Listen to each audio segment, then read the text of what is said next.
অনেক অনেক ভালো আছি। আমি চলে এসেছি নতুন একটি গল্প নিয়ে, আর আজকের এই গল্পটি শুনলে তোমাদের দাঁড়িয়ে যাবে, তাই গল্পটি শোনার আগে অবশ্যই হেডফোন ব্যবহার করো। তাহলে চলো আজকের গল্পটি শুরু করে। চাচা, আমি আপনার কিছুতেই এ প্রস্তাব মানতে পারবো না। আপনি দয়া করে আপনার এসব প্রস্তাব ফিরিয়ে নিন। চাচা তো নানা একটা থাপ্পড় মেরে বলল, চাচা আমি তো চাচা নিয়ে একদম চুপ, কোনো কথা বলবি না। আপনি আমার চাচা হয়ে কেন মিথ্যা বলছেন? আমি তো আপনার মেয়ের মতো এমন একটি কথা বলেছিল, সেটা শোনার পর আমার সারা শরীর ঠান্ডা হয়ে গিয়েছিল। বাকি ঘটনাটি গল্পুতু একটা গ্রামে কুডে ঘরে থাকত ললিতা আর তার মা আনারকলি। ললিতার বাবা নেই, ছোটবেলা থেকে শুনে এসেছে যে তার বাবা মারা গেছে। ললিতা কখনো তার বাবাকে দেখেনি, তার বাবা কেমন দেখতে ছিল সেটাও জানে না, শুধু নাম শুনেছে। আর কোনো ভাই বোন নেই। ললিতার খুব ভালোই যাচ্ছিল। আমি সারাদিন আনারলি মেম্বার বাড়িতে কাজ করল, আর সন্ধ্যা হলেই ফিরে আসত তার ছোট্ট কুডে ঘরটাতে, রাস্তার পাশে দাঁড়িয়ে অপেক্ষা করত মায়ের জন্য। তারপর যখন আনারকলিকে দেখতে পেত তখন বৃষ্টি এক হাসি দিয়ে আমাকে শক্ত করে জড়িয়ে ধরতে গিয়ে, খেয়ে দে ঘুমিয়ে পড়ো, আবার সকালে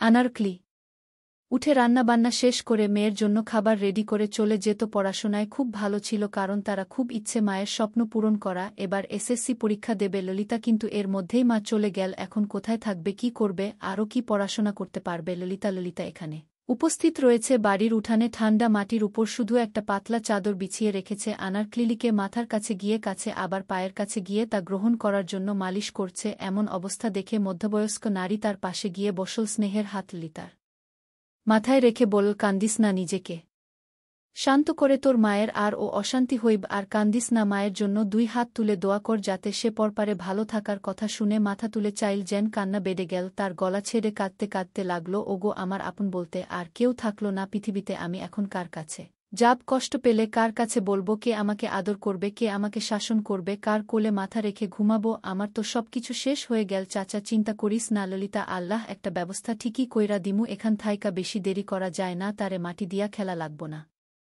আমার কাছে থাকবে। তোমরা চলে যাও চাচা, এপারে থাকব, ততই কষ্ট বেশি হইব। তুই আমার কথা শুনিস না, কিন্তু আমি কিভাবে থাকব মাকে ছাড়া? বল একবার চাচা। আমি বুঝতাছি না কষ্ট হইতাছে, কিন্তু সত্যিই তাই যে এই দুনিয়ায় কেউ চিরস্থায়ী না। আমি জামু পরশু, আবার আরেকজন যেমনি দুনিয়া চলে রে। তুই আমার সাথে আমার বাড়িতে থাকবি, এখন থাইকা আমার পোলাপাইনদের সাথে থাকবে। চোখ মুখ মুছে উঠল ললিতা। কিছু মহিলা এসে আনারকলিকে নিয়ে গেল গোসল করাতে। ললিতা ঘরের মধ্যে ঢুকে ছোট্ট চৌকিতে বসে আবারও দু চোখে পানি ছেড়ে দিল। আনারলির বুকে চেপে ধরে বলতে শুরু করল, না গো, এই বালিশে মাথা রেখে ঘুমাতে তোমার চুলে তেলের সুগন্ধ এখনো রয়ে গেছে। মা, শুধু তুমি চলে গেলে কিভাবে পারলে তুমি তোমার লিতাকে একা করে দিয়ে চলে যেতে? তুমি তো সবসময় আমার ছায়া হয়ে থেকেছে, তাহলে আজ কেন চলে গেলে? মা, কেন এত স্বার্থপর হলে তুমি? মা, ললিতার বয়সী এক মেয়ে এসে পাশে বসল, কাঁধে হাত রাখতেই ফিরে তাকা ললিতা মেয়েটাকে ধরে হুহু করে কাঁদতে শুরু করলি। তার মাথায় হাত বুলিয়ে দিতে দিতে, মেয়ে এটা বল, এরপর তো অসুস্থ হয়ে যাবে। আজ তুই যে পরিস্থিতিতে দাঁড়িয়ে আছিস সেই পরিস্থিতিতে দাঁড়াতে হবে, কখন কি হয়ে যায় সেটা বলা যায় না রে। তুই আমার সাথে চলো, আব্বাকে বলল তোকে আমাদের বাড়িতে থাকতে। দুই নয় মুছে বলল, কিন্তু সুমি চাচি তো আমাকে পছন্দ করে না, তাহলে আমি কিভাবে যাব? না না, আমি এখানেই থাকব, তুই কিছু চিন্তা করিস না, আবার সব কিছু ঠিক করে দেবে। ললিতা কিছু বলল না, শুধু মাথা ডান বামে না দিয়ে বোঝালো সে সুমির সাথে যাবে। ছোট মেয়ে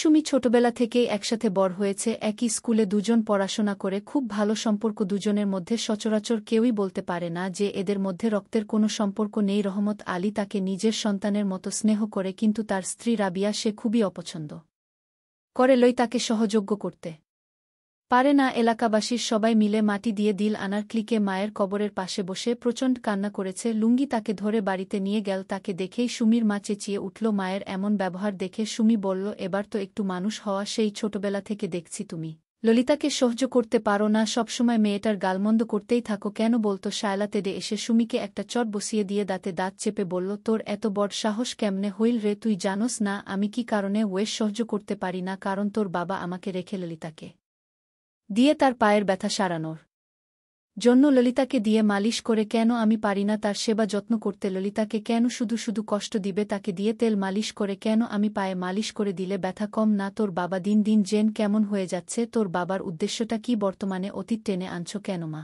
তুমি কি ভুলে গেছো বাবাজির স্বভাবের কথা? এরপরও তুমি এসব কথা বলা ছেড়ে বলছো কিবা কিছু নেই? তিনি বলেন, ইয়া বা ইকো, আমার বাড়ি থাইকা আমার চোখের সামনে ওরে দেখবার চায় না। এটা তোমার বাড়ি না মা, এটা আমার আব্বার বাড়ি। আর আব্বা নিজেই বলেছেন লিতাকে এখানে রাখতে।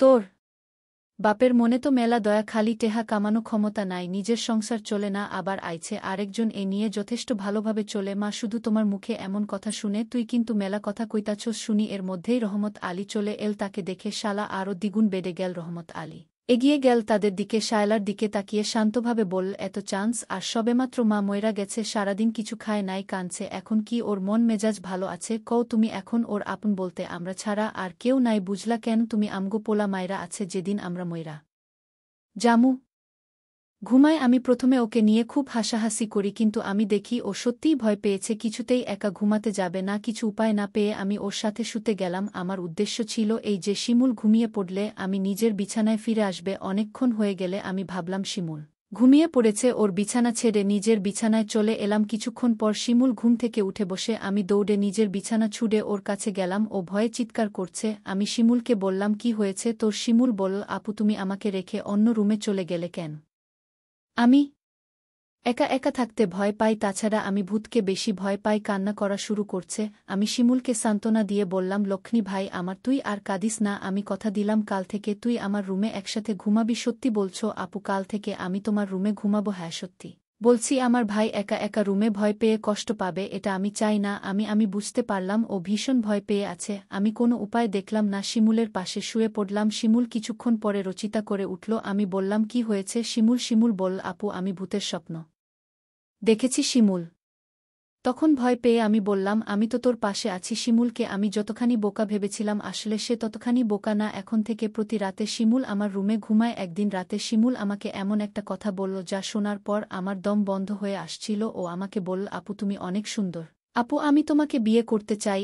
আমি বললাম, বোকা তুই এসব কি বলছিস? আমরা বিয়ে করতে পারবো না। কেন আমরা বিয়ে করতে পারবো না? আমি বললাম, কারণ আমরা ভাই বোন। শিমুল জিজ্ঞেস করি, ভাই বোন হলে কেন বিয়ে করতে পারবে না? আমি বললাম, যাদের মাঝে রক্তের সম্পর্ক আছে তারা একে অপরকে বিয়ে করতে পারে না, ধর্মে নিষেধ আছে, না মানলে পাপ হয়। শিমুল নবী আদমের যুগে তো তারা বিয়ে করেছিল। শিমুলের কথা শুনে চমকে উঠি। শিমুলকে জিজ্ঞেস করি, কেউ কে বলেছে এসব? লোককে কেউ বলেনি, জনের কাছ থেকে জেনেছে। শিমুল আমায় বলল, আপু যদি বিয়ে করতে না পারো তাহলে আমি তোমার কাছে একটা কিছু চাইব। আমি বলেছিলাম, কি চাইব? আমার কাছে থাকলে অবশ্যই তোকে দীপ। শিমুল বলল, আপু আছে তোমার কাছে, তুমি প্রমিস কর দিবি। আর যদি তোমার কাছে না থাকে তাহলে আমার কোনো আপত্তি নাই। আরও একটি কথা বলতে চাই তোমায়। তুমি কি জানো আবুল ভাই প্রতিদিন রাতে মায় এর ঘরে যায় এবং কি করে তা কি তুমি জানো? আমি শিমুলের প্রতিটা কথা শুনে আমার বিরক্ত বোধ লাগছে। আমি শিমুলকে বললাম, আবুল প্রতিদিন রাতে মায়ের ঘরে গিয়ে কি করে বলতো? তখন ও যা বলল, আপু বাবা মায়ের সাথে যা করে দাও। তারপরে আমি বললাম, তুই কিভাবে দেখলি? আমি আপুকে বললাম, তোমার বিশ্বাস হচ্ছে না? আমি ওর কথা বিশ্বাস করতে পারছি না, কারণ আমার সাথে কখনো মিথ্যা বলেনি, কিন্তু নিজের চোখে না দেখলে বিশ্বাস করা যাচ্ছে না। আজ বাবা বাড়ি নেই। শিমুলকে বললাম, আজ বাবা বাড়ি নেই। আজও আবুল দাদা মায়ের ঘরে গিয়েছে কিনা? সে বলল, আবুল দাদাকে মার ঘরে ঢুকতে দেখেছে। আমি সিদ্ধান্ত নিলাম আবুল মায়ের ঘরে গিয়ে কি করে তার রহস্য জানতে হবে। আবুলকে নিয়ে মায়ের ঘরের সামনে গেলাম। মায়ের ঘরের দরজা ভেতর থেকে লোকপাড়া। আমি কি জানালা দিয়ে চোখ রাখলাম। এ দৃশ্য দেখার পর শিমুলের কথা শতভাগ বিশ্বাস করলাম। শিমুল আমাকে বলবা, আর দাদা এই ঘরে কি করে? আপু তখন রাগান্বিত হয়ে বল, কি করে সেটা আমার মুখ দিয়ে বলতে হবে নাকি? তুই দেখিস নি? তুই কি অন্ধ নাকি? আমি আপুকে বললাম, আপু তুমি আমার সাথে রাগ করছো কেন? আমি আবার কি করলাম? আপু আসলে আমি বাবাকে বলে দীপমাদার কথা, বাবা জানলে বাবার মনে অনেক কষ্ট হবে।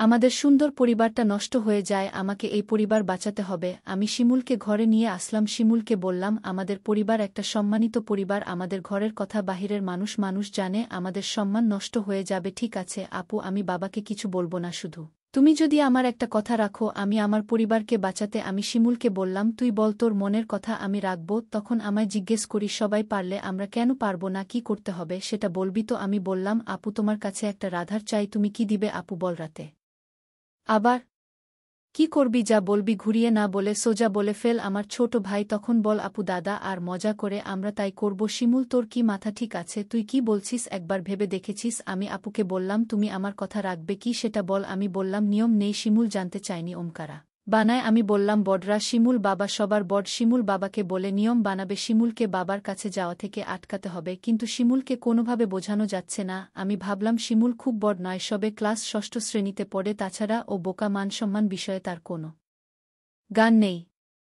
আমি বললাম আমি যদি শিমুলের কথা রাখি তাহলে ওকে চুপ রাখা যাবে, মাদার ঘটনা বলা যাবে না। আমি বললাম শিমুল তোর কথায় আমি রাজি, তবে একটা শর্ত আছে। বল কি শর্ত আপু? আগামী মাসে বাবা মা আমাদের পরিবারের সবাই ঘুরতে যাব চট্টগ্রামে, আর যেদিন আমরা চট্টগ্রাম যাব সেদিন তোর ইচ্ছা পূরণ করব। আমি বললাম ঠিক আছে, আমি সেই অপেক্ষায় রইলাম। 1 মাস পর বাবা আর মা আমাদের সবাইকে ডেকে বললেন তারা চট্টগ্রাম যাবেন ঘুরতে, তাই আমাদের সবাইকে জানিয়ে দিলেন। আমি বাবার কথা শুনে আমার অনেক ভালো লাগছে, এতদিন পর আমার মনের ইচ্ছা পূরণ হবে। আজকের মতো আমি খুশি কোনোদিন হয়নি।